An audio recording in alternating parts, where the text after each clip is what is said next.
മനുഷ്യന്റെ സൃഷ്ടിപ്പിനെക്കുറിച്ച് നിങ്ങൾ ചിന്തിച്ചിട്ടുണ്ടോ?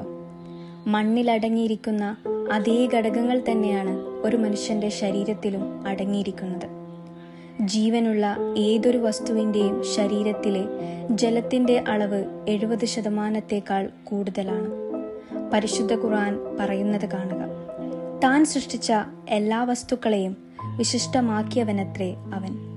മനുഷ്യന്റെ സൃഷ്ടി കളിമണ്ണിൽ നിന്ന് അവൻ ആരംഭിച്ചു. കറുത്ത ചളി പാകപ്പെടുത്തിയുണ്ടാക്കിയ മുട്ടിയാൽ മുഴക്കമുണ്ടാകുന്ന കളിമൺ രൂപത്തിൽ നിന്ന് നാം മനുഷ്യനെ സൃഷ്ടിച്ചിരിക്കുന്നു.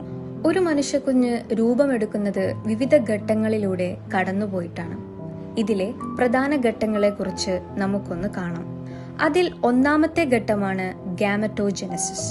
ഡിപ്ലോയിഡായ ബീജകോശങ്ങളിൽ നിന്നും പാകമെത്തിയ ഹാപ്ലോയിഡ് ഗാമറ്റുകൾ രൂപപ്പെടുത്തുന്ന പ്രക്രിയയാണ് ഗാമറ്റോജെനസിസ്. ഇത് സ്പെർമറ്റോജെനസിസ്, ഊജെനസിസ് എന്നിങ്ങനെ 2 വിധത്തിലുണ്ട്. ബീജകോശങ്ങൾ ടെസ്റ്റിസിലെ സെമിനിഫറസ് ട്യൂബ്യൂൾസിൽ വെച്ച് മിയോസിസിന് വിധേയമായി പുരുഷ ബീജങ്ങൾ രൂപപ്പെടുന്നതാണ് സ്പെർമറ്റോജെനസിസ്. അണ്ഡാശയത്തിൽ പാകമെത്തിയ അണ്ഡങ്ങൾ രൂപപ്പെടുന്ന പ്രക്രിയയാണ് ഊജെനസിസ്.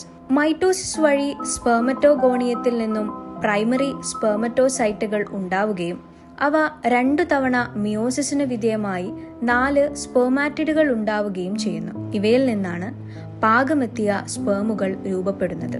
സ്ത്രീകളിൽ മിയോസിസിന്റെ ഫലമായി ഒരു സെക്കൻഡറി ഊസൈറ്റും ഒരു പോളാർ ബോഡിയുമാണ് രൂപപ്പെടുന്നത്. മിയോസിസിന്റെ ഫലമായി രൂപപ്പെടുന്ന അധികമുള്ള ഹാപ്ലോയിഡ് ക്രോമസോമിനെ നശിപ്പിക്കുക എന്നതാണ് പോളാർ ബോഡിയുടെ ധർമ്മം. പരിശുദ്ധ ഖുർആൻ പറയുന്നത് കാണുക. അവൻ ശ്രവിക്കപ്പെടുന്ന ശുക്ലത്തിൽ നിന്നുള്ള ഒരു ഗണമായിരുന്നില്ലേ?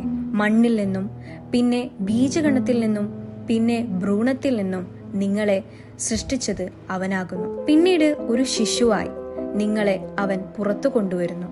മനുഷ്യ സൃഷ്ടിപ്പിന്റെ 2ാമത്തെ ഘട്ടമാണ് ജേർമിനൽ ഘട്ടം. പാകമായ അണ്ഡങ്ങൾ അണ്ഡാശയത്തിൽ നിന്ന് പുറത്തു വരികയും പിന്നീട് ഫോളിക്യുളുകൾ കോർപ്പസ് ലൂട്ടിയമായി മാറി പ്രൊജസ്ട്രോൺ, ഈസ്ട്രജൻ എന്നീ ഹോർമോണുകൾ ഉൽപ്പാദിപ്പിക്കുകയും ചെയ്യുന്നു.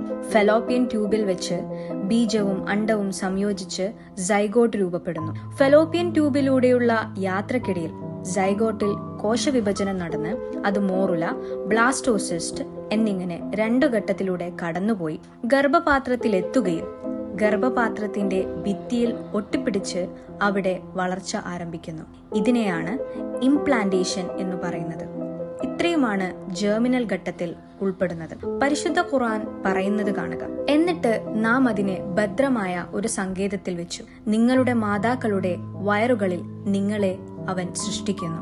3 തരം അന്ധകാരങ്ങൾക്കുള്ളിൽ സൃഷ്ടിയുടെ ഒരു ഘട്ടത്തിന് ശേഷം മറ്റൊരു ഘട്ടമായിക്കൊണ്ട് അങ്ങനെയുള്ളവനാകുന്നു നിങ്ങളുടെ രക്ഷിതാവായ അല്ലാഹു. അവനാണ് ആധിപത്യം. അവനല്ലാതെ യാതൊരു ദൈവവുമില്ല. അടുത്ത മറ്റൊരു പ്രധാനപ്പെട്ട ഘട്ടമാണ് ഭ്രൂണഘട്ടം. ഇത് ഗർഭധാരണത്തിന്റെ 3ാം ആഴ്ച മുതൽ 8ാം ആഴ്ചയുടെ അവസാനം വരെ നീണ്ടു നിൽക്കുന്ന ഒന്നാണ്. ബ്ലാസ്റ്റോസിസ്റ്റിൽ മനുഷ്യന്റെ വ്യത്യസ്തമായ സവിശേഷതകളും ഗുണങ്ങളും രൂപപ്പെടാൻ തുടങ്ങുന്നത് ഈ ഘട്ടത്തിലാണ്. ഈ സ്റ്റേജിൽ നാം അതിനെ ഭ്രൂണം അഥവാ എംബ്രിയോ എന്ന് വിളിക്കുന്നു. വളർച്ചയുടെ പിന്നീടുള്ള ഘട്ടങ്ങളിൽ തലച്ചോറും സുഷുമ്നാ നാഡിയും ആയി മാറുന്ന ന്യൂറൽ ട്യൂബ്, തല, കണ്ണുകൾ, വായ, കൈകാലുകൾ എന്നിവ പോലുള്ള ഘടനകളും അവയവങ്ങളും രൂപം കൊള്ളുന്നത് ഈ ഘട്ടത്തിലാണ്. 5ാമത്തെ ആഴ്ചയിൽ മാംസപിണ്ഡത്തിൽ അസ്ഥികൾ ഉണ്ടാവാൻ ആരംഭിക്കുന്നു. 5-6 ആഴ്ച പിന്നിടുമ്പോൾ ഹൃദയം രൂപപ്പെടുകയും ഹൃദയമിടിപ്പ് ഉണ്ടാവുകയും ചെയ്യുന്നു. രക്തകോശങ്ങൾ രൂപപ്പെടുകയും രക്തചംക്രമണം ആരംഭിക്കുകയും ചെയ്യുന്നു. പിന്നീടുള്ള വളർച്ചയുടെ ഘട്ടങ്ങളിൽ കൈകളും കാലുകളും ആയി മാറുന്ന മുകുളങ്ങൾ രൂപം കൊള്ളുന്നതും 6ാമത്തെ ആഴ്ചയിലാണ്. 7ാമത്തെ ആഴ്ചയോടെ അസ്ഥികളിൽ നിന്നും തരുണാസ്ഥികളും 8ാമത്തെ ആഴ്ചയോടെ ജനനേത്രിയങ്ങളും രൂപപ്പെടാൻ തുടങ്ങുന്നു.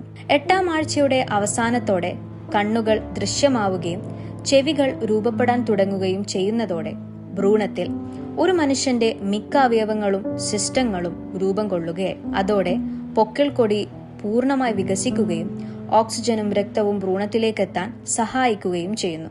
2 മാസം വളർച്ചയെത്തിയ ഭ്രൂണത്തിന് ഏകദേശം 0.5 മുതൽ 1 ഇഞ്ച് വരെ നീളമുണ്ടാവും. അതോടെ ഭ്രൂണം എന്നത് ഒരു ഫീറ്റസ് ആയി മാറുകയായി. പരിശുദ്ധ ഖുർആൻ പറയുന്നത് കാണുക. പിന്നെ ആ ബീജത്തെ നാം ഒരു ഭ്രൂണമായി രൂപപ്പെടുത്തി.